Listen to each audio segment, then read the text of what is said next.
Iran से खुला कयामत का नया दरवाजा।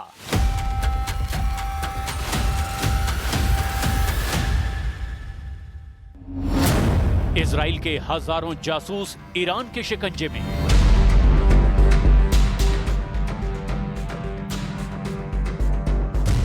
अब यूरोप ऑन करेगा न्यूक्लियर बटन। पश्चिम एशिया इस वक्त बारूद के ढेर पर है। किसी भी वक्त यहां नई जंग का आगाज हो सकता है, क्योंकि ईरान ने एक ऐसी गलती कर दी है जिसकी उसे और पूरे पश्चिम एशिया को भारी कीमत चुकानी पड़ सकती है।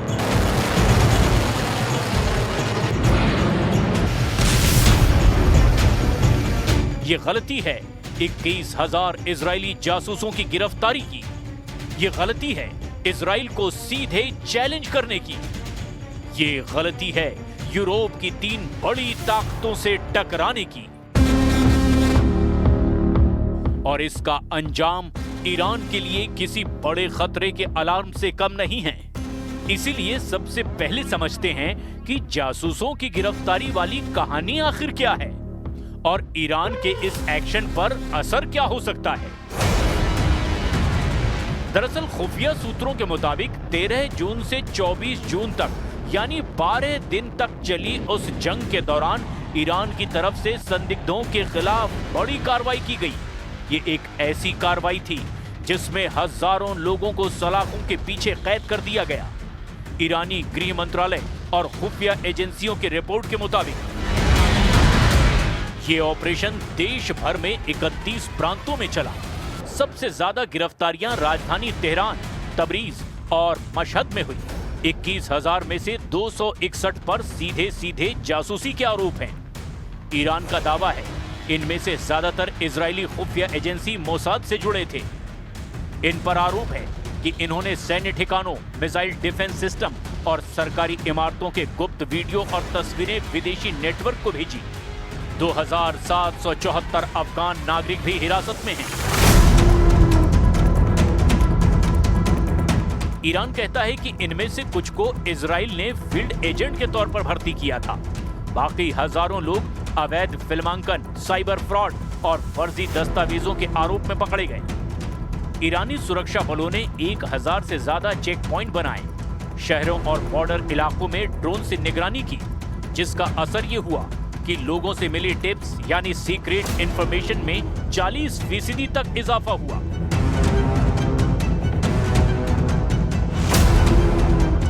लेकिन इस ऑपरेशन की सबसे बड़ी गूंज 23 जून को सुनाई दी, जब तेहरान की कुख्यात ईविन जेल पर इजराइल के कथित हवाई हमले में 80 से ज्यादा कैदियों की मौत हो गई। ह्यूमन राइट्स वॉच ने इसे संभावित युद्ध अपराध कहा, जबकि ईरान का आरोप है कि इजराइल सबूत मिटाना चाहता था। इजराइल ने इस पर चुप्पी साध ली, लेकिन अंतर्राष्ट्रीय मंच पर यह हमला एक नया विवाद बन गया है। यहीं से कहानी मोड़ लेती है यूरोप की ओर। फ्रांस, ब्रिटेन और जर्मनी, जिन्हें E3 कहा जाता है, इन देशों ने ईरान को खुली चेतावनी दी है। शर्त साफ है, अगस्त के आखिर तक परमाणु कार्यक्रम को सीमित करने के लिए बातचीत पर लौटो, वरना संयुक्त राष्ट्र के स्नैपबैक सैंक्शन फिर से लागू होंगे। स्नैपबैक सैंक्शन यानी संयुक्त राष्ट्र सुरक्षा परिषद का वो हथियार जो 2015 के ईरान परमाणु समझौते में जोड़ा गया था। अगर किसी भी पक्ष को लगे कि ईरान ने समझौते की शर्तें तोड़ी है, तो बिना किसी वीटो के पुराने सभी अंतर्राष्ट्रीय प्रतिबंध अपने आप वापस लागू हो जाते हैं। इसका मतलब है हथियारों की बिक्री पर रोक, वित्तीय लेन देन पर पाबंदी और तेल निर्यात लगभग ठप। फ्रांस, ब्रिटेन, जर्मनी ने इसी का अल्टीमेटम दिया है। अगर अगस्त तक ईरान पीछे नहीं हटा तो स्नैपबैक चालू होगा और तेहरान की अर्थव्यवस्था पर फिर से अंतर्राष्ट्रीय शिकंजा कस जाएगा। ईरान ने इसे गैरकानूनी बताया और पलटवार में धमकी भी दी। अगर ऐसा हुआ तो वो NPT यानी परमाणु अप्रसार संधि से बाहर निकल जाएगा।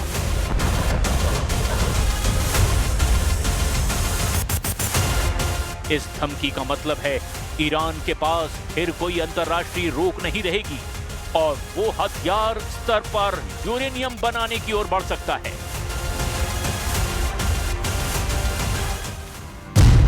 IAEA की रिपोर्ट कहती है कि ईरान के पास पहले से 60% शुद्धता वाला यूरेनियम है, जो परमाणु हथियार बनाने के लिए जरूरी 90% से बस एक कदम दूर है।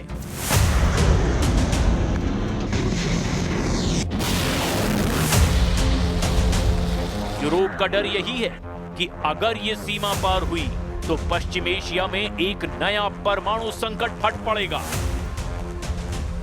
हालात और चुनौती भरे इसीलिए हैं क्योंकि ईरान अकेला नहीं है, उसके साथ रूस और चीन की नजदीकी बढ़ रही है और दोनों ही देश पश्चिमी प्रतिबंधों को कमजोर करने में मदद कर सकते हैं। दूसरी तरफ नेटो के कुछ रणनीतिकार खुले तौर पर कह रहे हैं कि अगर ईरान ने अपनी परमाणु महत्वाकांक्षाओं पर ब्रेक नहीं लगाया तो सैन्य विकल्प पर मुहर लगाई जा सकती है।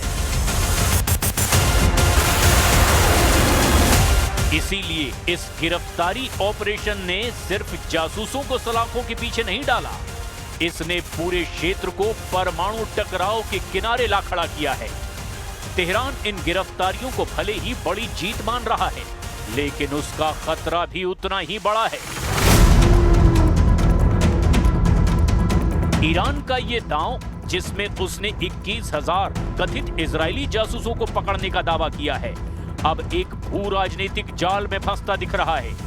एक तरफ तेहरान इसे राष्ट्रीय सुरक्षा की सबसे बड़ी जीत के रूप में पेश कर रहा है, तो वहीं दूसरी तरफ पश्चिमी देश इसे आक्रामक और अस्थिर करने वाला कदम मान रहे हैं, क्योंकि इस गिरफ्तारी अभियान ने सिर्फ इजराइल को नहीं बल्कि पूरे पश्चिमी ब्लॉक को चुनौती दी है।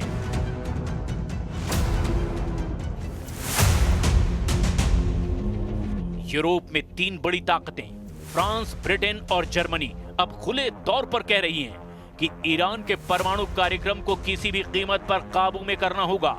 ये चेतावनी ऐसे वक्त में आई है जब युद्ध के बाद का माहौल पहले से ही तनावपूर्ण है और हर पक्ष अपने अपने गठबंधन मजबूत कर रहा है।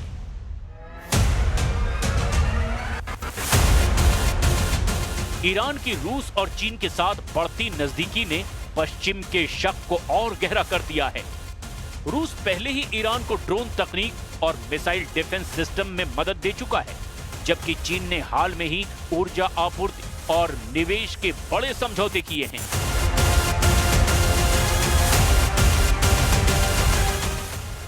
अगर स्नैपबैक सैंक्शन लागू होते हैं तो इसका सीधा असर ईरान की अर्थव्यवस्था पर पड़ेगा।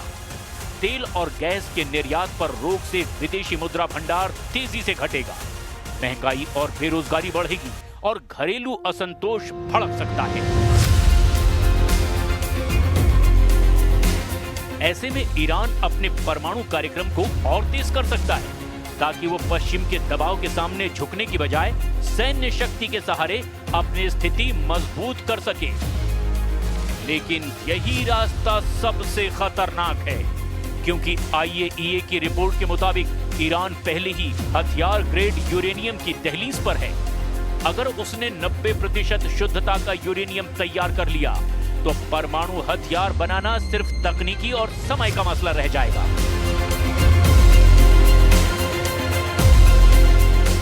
यूरोप और नेटो के रणनीतिकार इसे रेड लाइन मानते हैं और कई रक्षा विश्लेषक मानते हैं कि अगर ये रेखा पार हुई तो सैन्य हमला हो सकता है।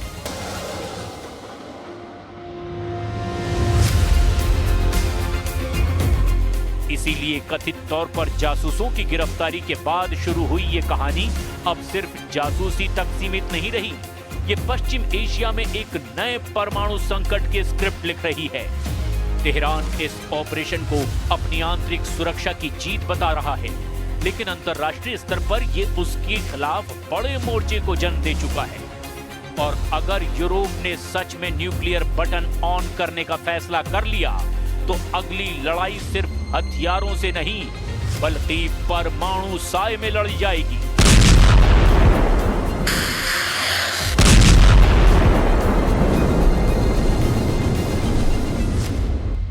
ईरान की उल्टी गिनती शुरू हो चुकी है। सिर्फ पश्चिम एशिया ही नहीं, बल्कि पूरी दुनिया की नजर तेहरान पर टिक गई है, क्योंकि यह मसला सिर्फ 21,000 जासूसों की गिरफ्तारी या परमाणु महत्वाकांक्षा तक सीमित नहीं है। इसके पीछे एक और बड़ा खेल छुपा हुआ है, जो आने वाले महीनों में जियोपॉलिटिक्स का नक्शा बदल सकता है। सबसे पहले एक चौंकाने वाला नया खुलासा। इजरायली मीडिया की रिपोर्ट के मुताबिक ईरान ने जिन 261 लोगों पर सीधे जासूसी के आरोप लगाए हैं, उनमें से कई ने इजराइल के अंदर भी ऑपरेशन चलाए थे। इनमें वो नेटवर्क भी शामिल हैं जिसने तेहरान की परमाणु साइट्स पर 2020 और 2021 में हुए रहस्यमयी विस्फोटों में मदद की थी। अगर ये आरोप सच हैं, तो इसका मतलब है कि ईरान ने सिर्फ अपने भीतर ही नहीं, बल्कि इजराइल के अंदर भी मोसाद की पूरी ऑपरेशनल चेन को हिट किया है।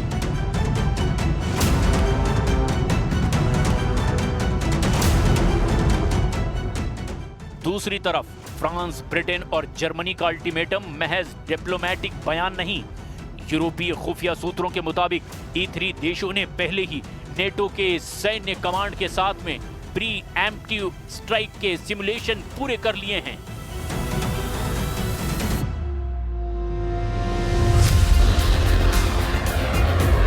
इसमें ईरान ने नतान, फोर्डो और अराक जैसी न्यूक्लियर साइट्स को टारगेट किया है।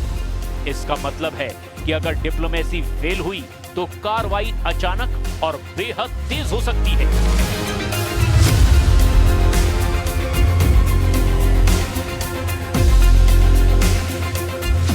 इस बीच अमेरिकी think tank institute for science and international security का दावा है कि ईरान के पास पर्याप्त 60% शुद्धता वाला यूरेनियम है, जिसे महज 12 से 14 दिन में हथियार ग्रेड में बदला जा सकता है।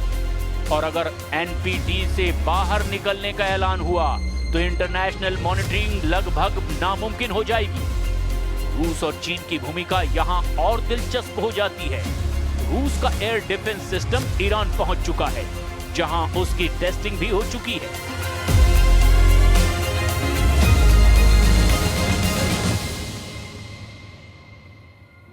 जबकि बीजिंग ने संकेत दिया है कि वो ईरान से तेल खरीदना किसी भी पश्चिमी प्रतिबंध के बावजूद जारी रखेगा।